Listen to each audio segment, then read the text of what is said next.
Всем привет! Сегодня очередная порция бюджетных идей, которые помогут сделать ваш дом как можно удобнее. Поехали! Многие хранят обувь в коробках, особенно несезонную. И чтобы быстрее найти нужную пару, приходится их как-то помечать фотографиями или подписывать, и каждый раз собирать пазл, чтобы впихнуть коробку обратно.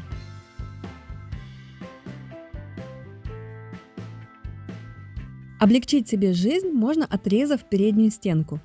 И тогда, во-первых, вы будете видеть все, что внутри, а во-вторых, сможете сразу достать свои туфельки, не переворачивая все.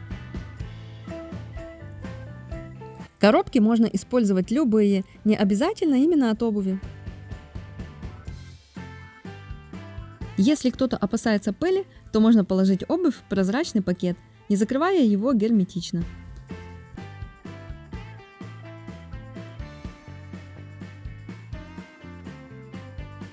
Как хранить вещи, например, брюки, на плечиках с перекладиной, чтобы от нее не образовывалось вот здесь заломов. Для этого берем втулку от фольги или пергамента, разрезаем ее вдоль и надеваем на перекладину.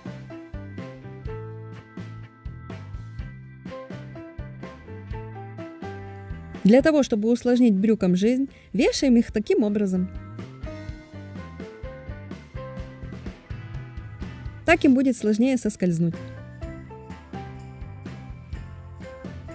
При необходимости можно дополнительно зафиксировать втулку, капнув немного горячего клея.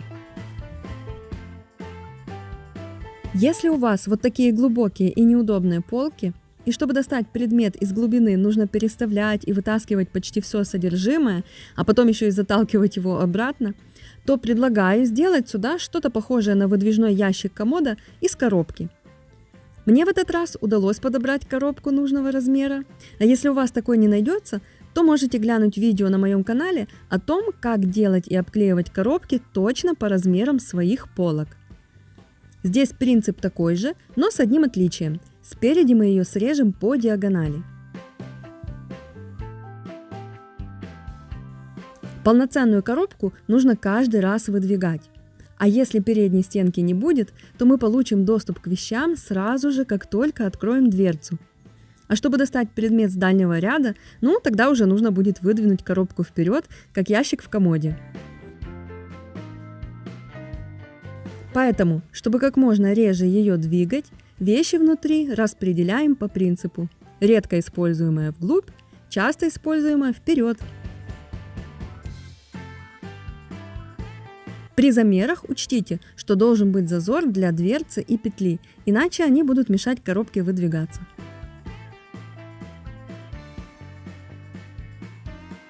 В поисках мест для хранения даже там, где их на первый взгляд нету, я решила использовать пространство над плечиками.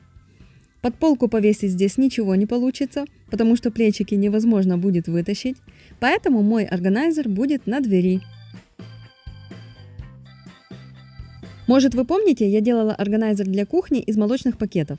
Думаю, сюда как раз подойдет что-то похожее, только сделаю его из больших 2-литровых пакетов.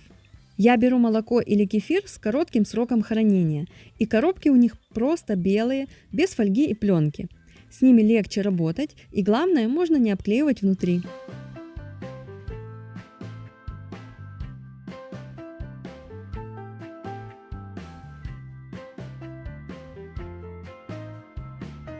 Склеиваю коробочки между собой и приклеиваю их к дверце с помощью двустороннего скотча.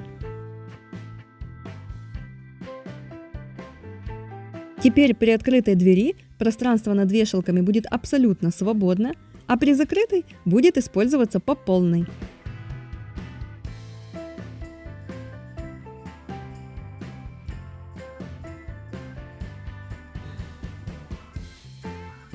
Теперь сделаем вот такой органайзер для бумаг, книг, документов, учебных материалов, в который можно сложить все вертикально и рассортировать по категориям.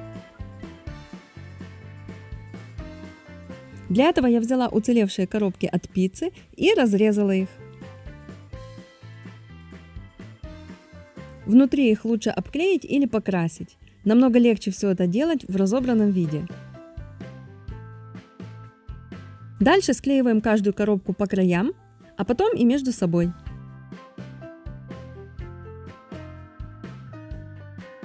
Если это будет вставка в полку, то в таком виде уже можно ее использовать.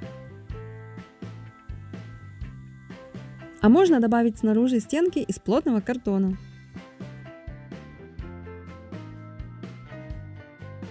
Ставить такую коробку можно и вертикально, и горизонтально. Вот здесь, например, учебные материалы вертикально на полку никак не помещаются, и приходится постоянно перерывать всю стопку. А с таким органайзером можно легко вытащить только то, что нужно, не создав при этом беспорядка. Мои подписчики делятся на две категории. Одни любят делать органайзеры своими руками, а другие предпочитают покупать готовые. И я бы вас попросила сделать такую своего рода перекличку в комментариях. Напишите, пожалуйста, что выбираете именно вы. И если вам не сложно, напишите почему. Это будет для меня очень полезная информация. Заранее спасибо. До встречи в следующем видео.